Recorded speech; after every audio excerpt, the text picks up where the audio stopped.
সকালে আমরা শুনলাম একটি সুখবর, হাদি হত্যার আসামিদের আশ্রয়দাতারা ভারতে গ্রেপ্তার হয়েছে।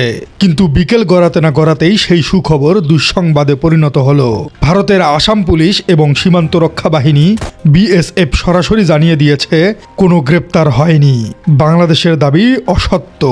আজ রবিবার ডিএমপির অতিরিক্ত পুলিশ কমিশনার নজরুল ইসলাম দাবি করেছিলেন যে মেঘালয় পুলিশ পুত্তি ও তার স্বামীকে আটক করেছে, যারা কিনা হাদির খুনিকে পালিয়ে যেতে সাহায্য করেছিল ভারত থেকে। কিন্তু হিন্দুস্তান টাইমের রিপোর্ট অনুযায়ী মেঘালয় পুলিশের ঊর্ধ্বতন কর্মকর্তা বলেছেন আসামের রাজ্যে এই হত্যাকাণ্ডে জড়িত কাউকে পাওয়াই যায়নি এবং কাউকে গ্রেপ্তারও করা হয়নি।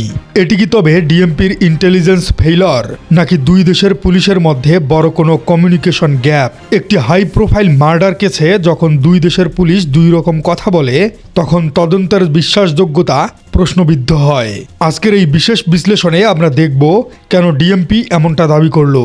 ইনফরমাল চ্যানেল বা অনানুষ্ঠানিক তথ্যের ফাঁদে কি পা দিল বাংলাদেশের পুলিশ, এবং বিএসএফ হালুয়াঘাট রুট দিয়ে আসলেই কি পালিয়েছে ফয়সাল? আসুন দুই পক্ষের বক্তব্য পাশাপাশি রেখে বিচার করি। ডিএমপির ভার্সন। ডিএমপি অত্যন্ত কনফিডেন্টলি বলেছিল শুটার ফয়সাল ও আলমগীর হালুয়াঘাট সীমান্ত দিয়ে মেঘালয়ে ঢুকেছে। সেখানে পুত্তি ও তার স্বামী তাকে রিসিভ করেছে। মেঘালয় পুলিশ পুত্তি ও তার স্বামীকে আটকও করেছে। এই তথ্য তারা পেয়েছে ইনফরমাল চ্যানেল বা অনানুষ্ঠানিক সোর্সের মাধ্যমে। মেঘালয় পুলিশের ভার্সনে আসা যাক। অন্যদিকে মেঘালয় পুলিশ হিন্দুস্তান টাইমসকে বলেছে বাংলাদেশ পুলিশের পক্ষ থেকে আনুষ্ঠানিকভাবে কোনো যোগাযোগ করাই হয়নি। গারো পাহাড়ে কোনো অভিযুক্তকে খুঁজে পাওয়া যায়নি, কেউ গ্রেপ্তারও হয়নি। এবার একটু চিন্তা করুন, এখানে মূল সমস্যাটি হলো ইনফরমাল চ্যানেল। ডিএমপি হয়তো কোনো সোর্স বা দালাল অথবা গুপ্তচরের মাধ্যমে তথ্যের উপর ভিত্তি করে তথ্য সংগ্রহ করে মিডিয়াকে ব্রিফ করেছিল, কিন্তু অফিসিয়ালি ভেরিফিকেশন ছাড়া এত বড় দাবি করাটা পুলিশের তাড়াহুড়া ছিল। মেঘালয় পুলিশের এই প্রত্যাখ্যান ডিএমপিকে আন্তর্জাতিক অঙ্গনে কিছুটা বিব্রতকর অবস্থায় ফেলে দিয়েছে। ডিএমপি বলেছিল খুনিরা মানিকগঞ্জের কামালপুর হয়ে সিএনজি ও প্রাইভেট কারে ময়মনসিংহের হালুয়াঘাট সীমান্তে পৌঁছায়। সেখানে ফিলিপ ও সঞ্জয় তাদের বর্ডার পার করে দেয়। কিন্তু বিএসএফ এর মেঘালয় ফ্রন্টিয়ারের প্রধান ওপি উপাধ্যায় বলেছেন হালুয়াঘাট সীমান্ত দিয়ে কোনো সন্দেহভাজন ব্যক্তি মেঘালয়ে প্রবেশ করেছে এমন কোনো প্রমাণই নেই। বিএসএফ বলেছে তারা এ ধরনের কোনো ঘটনার বিষয়ে অবগতই নেই। এখানে দুটি সম্ভাবনা রয়েছে। প্রথম সম্ভাবনাটি হলো বিএসএফ সত্য বলেছে, খুনিরা হয়তো হালুয়াঘাট দিয়ে যায়নি, ডিএমপির কাছে তথ্য ভুল আছে। আর দ্বিতীয় সম্ভাবনাটি হলো খুনিরা এত নিখুঁতভাবে বর্ডার পার হয়েছে যে বিএসএফ টেরই পায়নি। এখন নিজেদের ব্যর্থতা ঢাকতে বিএসএফ অস্বীকার করছে।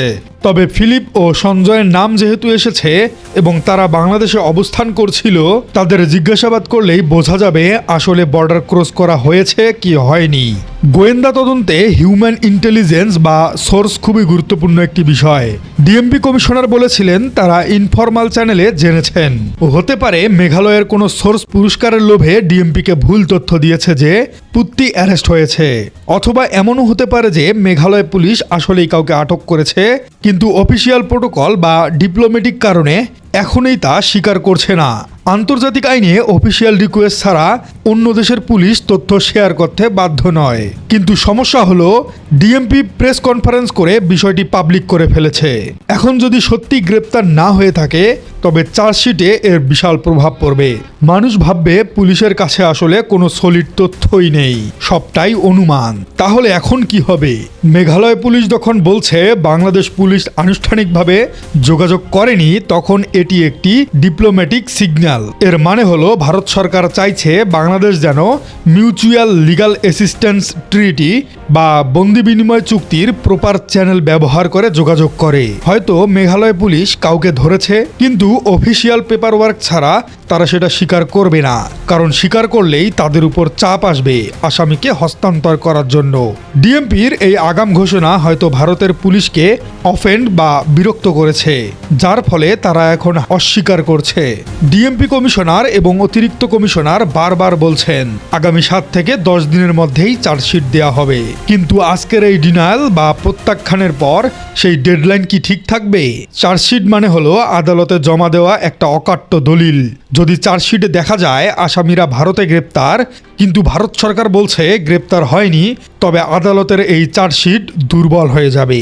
আসামি পক্ষের আইনজীবীরা এই পয়েন্টটি ধরেই পুরো তদন্তকে প্রশ্নবিদ্ধ করতে পারবেন। এখন ডিএমপির সামনে দুটো পথ খোলা। প্রথম পথটি হলো ভারতের অংশটি বাদ দিয়ে বা পালাতক দেখিয়ে শুধু দেশের তদন্তের উপর ভিত্তি করেই চার্জশিট দেওয়া, আর দ্বিতীয়টি হলো ভারতের অফিসিয়াল কনফার্মেশনের জন্য অপেক্ষা করা এবং চার্জশিট পিছিয়ে দেওয়া। তবে ডিএমপির কনফিডেন্স দেখে মনে হচ্ছে তারা প্রথম পথেই হাঁটবে, কারণ তাদের হাতে দেশের ভেতরের প্রমাণগুলো অনেক শক্ত। ভারত অস্বীকার করলেই কি তদন্ত শেষ? মোটেই না। বিএসএফ বলছে হালুয়াঘাট দিয়ে কেউ পার হয়নি। ডিএমপিকে এখন প্রমাণ করতে হবে বিএসএফ ভুল বলছে, কিন্তু কিভাবে? ডিএমপির হাতে আছে ফিলিপ এবং সঞ্জয়। এই দুই স্থানীয় দালাল যদি আদালতে 144 ধারায় জবানবন্দি দেয়, হ্যাঁ আমরা অমুক দিন অমুক সময়ে ফয়সালকে বর্ডার পার করে দিয়েছি, তবে বিএসএফ এর অস্বীকারের কিছু যায় আসে না। বাংলাদেশের আদালতের কাছে স্থানীয় সাক্ষ্যই বড় প্রমাণ। তাছাড়া হাদি হত্যার তদন্ত শুধু শুটারের উপরেই নির্ভর করছে না, সবচেয়ে বড় প্রমাণ তো ডিএমপির হাতের কাছেই আছে, সেই 218 কোটি টাকার চেক এবং উদ্ধার হওয়া পিস্তল এবং মোটরসাইকেল। শুটার ভারতে থাকুক আর মঙ্গল গ্রহেই থাকুক, যারা দেশে বসে চেক সই করেছে বা পিস্তল সরবরাহ করেছে তাদের নাম তো চার্জশিটে আসবেই। ডিএমপি কমিশনার তাই বলেছেন সবার নাম দিয়ে দিব। এটি মূলত মাস্টার মাইন্ডদের লক্ষ্য করেই টার্গেট করা হয়েছে। মেঘালয় পুলিশের এই না বলার পেছনে কি কোনো রাজনৈতিক কারণ আছে? অনেকেই প্রশ্ন তুলেছেন, 5 আগস্টের পর পালাতক খুনিদের ভারত কি ইচ্ছেই করে প্রোটেকশন দিচ্ছে? বিএসএফ এর দাবি যে কেউ প্রবেশ করেনি। এটা কি আসলেই সত্য, নাকি সীমান্তে তাদের ব্যর্থতা ঢাকার চেষ্টা করেছে তারা? ইনকিলাব মঞ্চ এবং হাদির পরিবার এখন তাকিয়ে আছে সরকারের দিকে। বাংলাদেশ সরকারকে এখন শুধু পুলিশের লেভেলে নয়, পররাষ্ট্র মন্ত্রণালয় লেভেলে ভারতের সাথে কথা বলতে হবে। যদি ভারত সহযোগিতা না করে তবে খুনিদের ফিরিয়ে আনা অসম্ভব হবে। তবে মেঘালয় পুলিশ এটাও বলেছে, আমরা সহযোগিতার জন্য প্রস্তুত। এটি একটি পজিটিভ সাইন। অফিসিয়াল চিঠি গেলেই হয়তো বরফ গলতেও পারে। প্রিয় দর্শক, আজকের দিনটি ছিল বিভ্রান্তিকর, কিন্তু এই বিভ্রান্তি যেন আমাদের মূল ফোকাস থেকে দূরে সরিয়ে না দেয়। মূল ফোকাসটি হলো হাদিকে সরিয়ে দেওয়া হয়েছে এবং এর পিছনে কোটি টাকার ফান্ডিং ছিল। খুনিরা বর্ডার পার হয়েছে। ভারত স্বীকার করুক বা না করুক, বাংলাদেশের পুলিশের কাছে যে প্রমাণ আছে তা দিয়েই মাস্টার মাইন্ডদের বিচার করা সম্ভব। আমরা আশা করব আগামী 7 দিনের মধ্যে যে চার্জশিট আসবে সেখানে কোনো গল্প থাকবে না, থাকবে শুধুই সত্য। প্রিয় দর্শক, আপনারা কি মনে করছেন? বিএসএফ কি আসলেই সত্য কথা বলছে, নাকি খুনিরা সত্যি মেঘালয়ে আছে? ডিএমপি কি পারবেন এই কূটনৈতিক চ্যালেঞ্জ মোকাবেলা করে একটি স্বচ্ছ চার্জশিট জমা দিতে? খুনি আসলেই কোথায় আছে? কমেন্টে জানিয়ে দিন আপনার মূল্যবান মতামত, এবং আপনার রাজনীতি চ্যানেলটিতে নতুন হয়ে থাকলে চ্যানেলটি সাবস্ক্রাইব করার অনুরোধ থাকলো। দেখা হচ্ছে নতুন কোনো পর্বে।